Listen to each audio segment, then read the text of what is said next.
E aí, ao tentar entender, compreender pelo menos as origens, né, desse complexo afetivo, a gente pode começar a trabalhar insights mais profundos sobre as motivações inconscientes para essa repetição de um comportamento, né? Para essa padronização de um comportamento fora de uma escolha consciente. Então, a gente está falando de, em um terceiro momento, dialogar com esses complexos. A gente está tentando reconhecer para que a gente consiga criar uma ponte de conversa com esse conteúdo. Quando a gente fala de diálogo, conversa, a gente não está falando especificamente em olhar para isso e analisar de forma objetiva. Porque como a gente já viu antes, a gente está falando de processos que são inconscientes.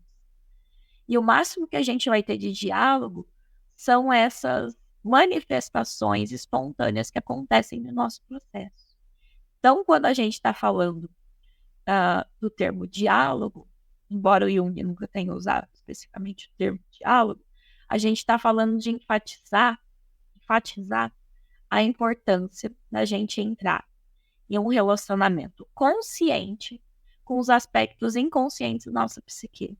Então, a gente está falando da necessidade de integrar esse processo inconsciente no nosso processo consciente e de reconhecer que essas mensagens simbólicas são parte do nosso processo de individuação, que elas podem se manifestar de forma sintomática, elas podem trazer conteúdos de desconforto, mas elas estão vindo num sentido de levar a gente para um local melhor.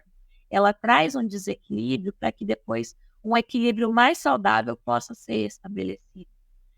E então, uma vez que a gente conseguiu reconhecer esses complexos e explorar de alguma forma as suas origens, a gente vai passar para um momento onde o terapeuta vai tentar facilitar esse diálogo, né, entre o analisando e os seus complexos. A gente vai tentar dar uma voz para parte da nossa psique que de alguma forma não tiveram até o momento.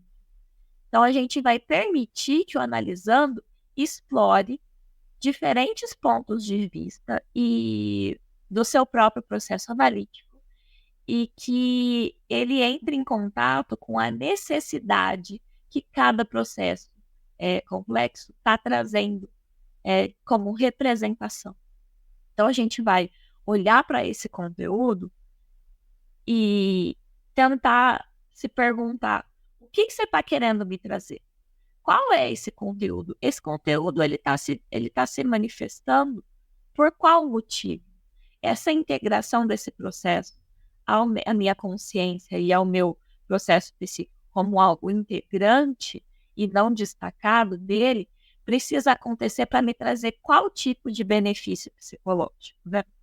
Então, esse diálogo com os complexos, ele pode revelar conflitos internos, dilemas morais, emoções reprimidas, que vão precisar de alguma forma ser confrontadas e integradas.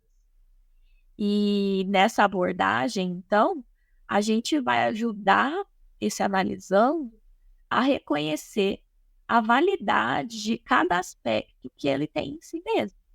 Tanto os aspectos que ele reconhece como positivos, quanto aspectos que ele pode reconhecer como aspectos negativos.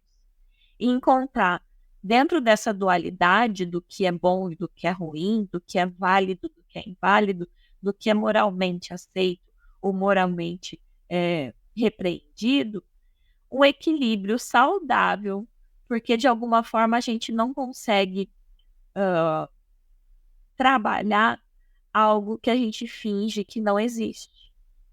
Então, nesse sentido, a gente precisa reconhecer até as partes mais dolorosas ou consideradas ruins da nossa personalidade, para que a gente consiga, a partir desse reconhecimento, trabalhar uma forma de se conviver com esses processos, sem que isso seja uma demanda muito dolorosa, muito pesada na vida desse analisando.